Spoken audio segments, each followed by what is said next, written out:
বড় মাছ আহরে নিয়ে পালায়। 3 বছর পরে পরে বিক্রি করি 15 লাখ 20 লাখ টাকা বেশি, 10 জনে বাটে নেই। হিজল গাছ কি অপরূপ একটা জায়গা।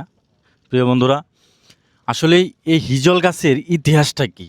এই গাছটা আসলে এই গাছ দিয়ে কি হয়? হ্যাঁ, এটা নাকি অনেক দিন ধরে আসলে এই হিজল গাছের আমরা ইতিহাসটা জানতে চাইবো এখন।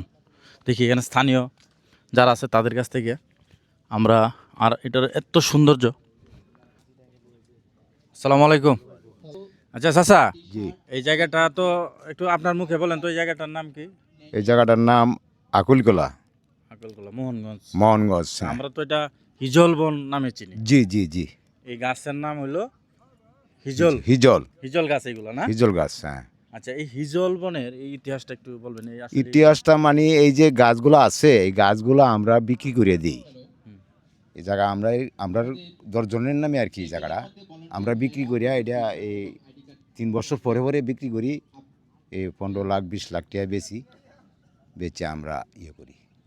এই 5-10 জনে বাটে নেই, এটা কি 20 লক্ষ টাকার বিক্রি করে বিক্রি করে। হ্যাঁ, এটি নিয়ে কি করে?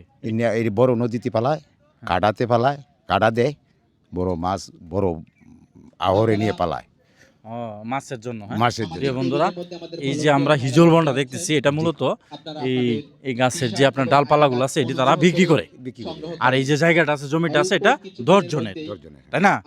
এবং এটা 20 লাখ 25 লাখ এরকম বিক্রি হয়। বিক্রি হয়ে যায়। বিক্রি হয়ে যায়, তারপর এটা এই সবাই ভাগাভাগি করে টাকাটা নিয়ে নেন। এখানে তো অনেক পর্যটক আসে বিভিন্ন দেশ। হ্যাঁ, আসে আসে আসে সারা বাংলাদেশ থেকে এখানে অনেক আসে লোক আসে, অনেক লোক আসে। বর্ষাকালে তো এগুলা পানি পানি থাকে না? পানি থাকে না, বেশি না, অল্প পানি থাকে। এই যে এই পর্যন্ত পানি থাকে এই না? যে অল্প পানি। যে এই পর্যন্ত পানি থাকে না? এখন তো অনেক লোক আসবে। হ্যাঁ, আসবি।